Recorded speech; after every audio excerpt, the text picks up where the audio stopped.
Arsikere taluk Karnataka state tailor association ಸದಸ್ಯರು ನಗರದ ಪಿಪಿ ವೃತ್ತದಿಂದ 4 ಸಾರಿಗೆ ಬಸ್ಗಳ ಮೂಲಕ ಬೆಂಗಳೂರಿನಲ್ಲಿ ರಾಜ್ಯ ಮಟ್ಟದ ಸಮಾವೇಶಕ್ಕೆ ತೆರಳಿದರು.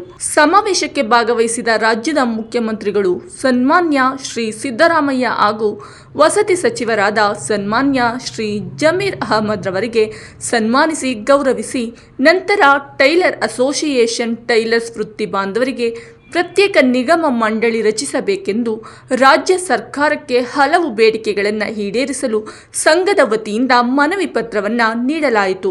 ಈ ಸಂದರ್ಭದಲ್ಲಿ ರಾಜ್ಯಾಧ್ಯಕ್ಷರು ನಾರಾಯಣ್, ರಾಜ್ಯ ಪ್ರಧಾನ ಕಾರ್ಯದರ್ಶಿ ಪ್ರಜ್ವಲ್ ಕುಮಾರ್, ರಾಜ್ಯ ಖಜಾಂಚಿ ರಾಮಚಂದ್ರ, ರಾಜ್ಯದ ಮಾಧ್ಯಮದ ಸಲಹೆಗಾರರು ಹಾಗೂ ಪತ್ರಕರ್ತರಾದ ಬಾಣಾವರ ಉಮೇಶ್ ಮತ್ತು ಟೈಲರ್ ಅಸೋಸಿಯೇಷನ್ ಹಾಸನ ಜಿಲ್ಲಾ ಘಟಕದ ಜಿಲ್ಲಾಧ್ಯಕ್ಷರು ಹಾಗೂ ಸರ್ವ ಸದಸ್ಯರುಗಳು, ಅರಸೀಕೆರೆ ತಾಲೂಕು ಸಮಿತಿ ಅಧ್ಯಕ್ಷ ಲಕ್ಷ್ಮಣ್ ರಾವ್, ಕಾರ್ಯದರ್ಶಿ ಎಸ್.ಎಂ. ರಾಜೇಶ್, ಖಜಾಂಚಿ ಬಿ.ಎಂ. ನಾಗರಾಜ್, ಅರಸೀಕೆರೆ ನಗರದ ಪಾಂಡುರಂಗ ದೇವಸ್ಥಾನದ ಸಮಿತಿ ಅಧ್ಯಕ್ಷರಾದ ಹಾಗೂ ರಾಜ್ಯದ ಹೆಸರಾಂತ ಅರಸೀಕೆರೆ ಟೈಲರ್ ನರೇಶ್ ಮತ್ತು ಸ್ನೇಹಿತರ ಬಳಗ, ಕರ್ನಾಟಕ ಸ್ಟೇಟ್ ಟೈಲರ್ ಅಸೋಸಿಯೇಷನ್ ಸಂಘದ ಸರ್ವ ಸದಸ್ಯರುಗಳು, ಸಮಾಜದ ಬಾಂಧವರು ಇನ್ನಿತರರು ಸಾರ್ವಜನಿಕ ಬಂಧುಗಳು ಉಪಸ್ಥಿತರಿದ್ದರು.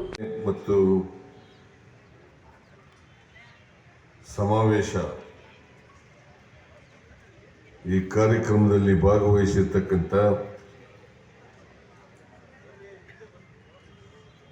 ರಾಜ್ಯದ ವಸತಿ ಸಚಿವರಾದಂಥ ಶ್ರೀ ಜಮೀರ್ ಅಹಮದ್ ಖಾನ್ ಅವರ,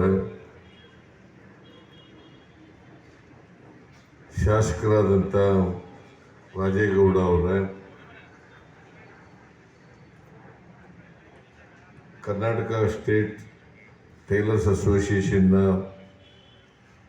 ಅಧ್ಯಕ್ಷರಾದಂಥ ಬಿ.ಎ. ನಾರಾಯಣ್ ಅವರ, ಇತರ ಎಲ್ಲ